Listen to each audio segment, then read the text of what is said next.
જલાલપુરમાં 10 ફૂટ સુધીના પાણી ભરાઈ ગયા છે। ડોક્ટર ફોક્સની ચાલીમાં જળ કર્ફ્યુ જેવો માહોલ છે। પાણીનો પ્રવાહ વધુ હોવાથી લોકો પાસે સહાય પહોંચી નથી। દૂધ પાણીની લોકો માંગ કરી રહ્યા છે। ઘરો દુકાનો પાણીમાં ગરકાવ થતાં મોટું નુકસાન થયું છે। સ્થાનિકો સરકાર પાસે સહાયની માંગ કરી રહ્યા છે।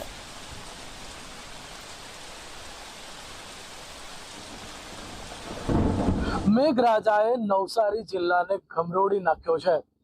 વાત કરવામાં આવે તો નવસારીની ત્રણેય લોકમાતાઓમાં એટલા પાણી છે કે એની કોઈ કલ્પના પણ ન કરી શકે। 1968 બાદ પણ મોટી રેલ હોય એવી લોકોના મુખે વાત ચર્ચાતી રહી છે। ત્યારે હાલ આપણે જે છે એ પૂર્ણા નદીના પૂરની જે સ્થિતિ છે એ હું તમને બતાવી રહ્યો છું। આ દ્રશ્યોમાં આપ જોઈ શકો છો કે નવસારીના જલાલપુર વિસ્તારનો રાયચંદ રોડ છે અને રાયચંદ રોડ ઉપર આ ડોક્ટર ફોક્સની ચાલ જે છે એ વિસ્તારમાં 10 ફૂટ જેટલા પાણી ભરાયા છે અને લોકો જે છે એ પોતાના ઘરમાં કેદ થઈ ગયા છે। ઘણા લોકો જે નીચે રહેતા હતા એમણે સામાન છોડીને પહેરેલે કપડે બહાર નીકળી જવું પડ્યું અને જે સ્થિતિ છે એ વિકટ છે। હજુ પણ પાણી છે અને પૂર્ણા 29 ફૂટ ઉપર વહી રહી છે, જેને કારણે લોકોની મુશ્કેલી ઓછી નથી થઈ। આ વિસ્તારમાં જે સહાય પહોંચાડવાની વાત છે એ સહાય પહોંચાડવા માટેના પણ લોકો માંગ કરી રહ્યા છે। ત્યારે સ્થાનિક છે એની સાથે વાત કરીશું કે શું સ્થિતિ છે। જી, આપનું નામ જણાવો અને શું પરિસ્થિતિ? પરિસ્થિતિ એટલી વિકટ है કે પરિસ્થિતિ એટલી ખરાબ છે કે એક માળ ડૂબી ગયેલા છે। બરાબર, આ 100 વર્ષ જૂની ચાલ છે, લાકડાની ચાલ છે। આમાં નીચેનો માળ હાવ ડૂબી ગયેલો અને લોકો પહેરેલા કપડે જ ઉપર ગયેલા છે। બીજું ઘર વકરીથી સામાન બધું પતી ગયેલું છે।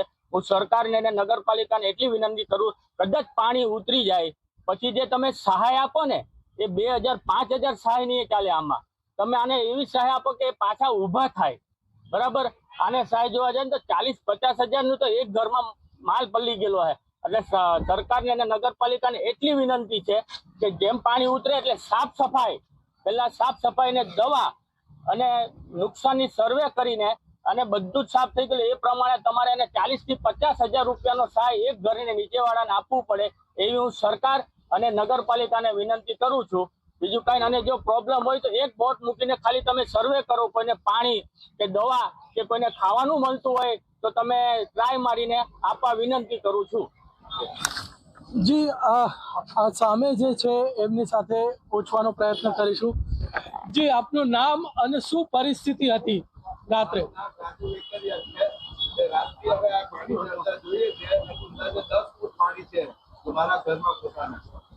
શું નુકસાન, કેટલું, કેવી પરિસ્થિતિ?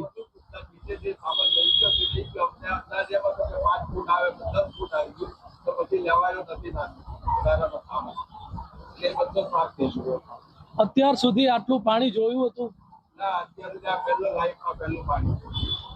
શું કહેશો સરકારને?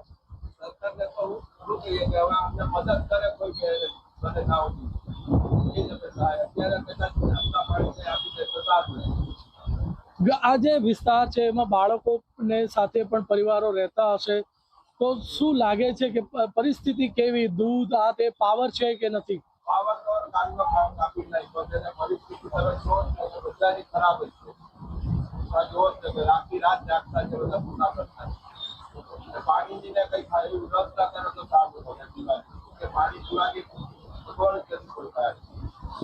તો અહીં જે લોકો છે રાતથી 10 ફૂટ જેટલા પાણીમાં ફસાયા છે।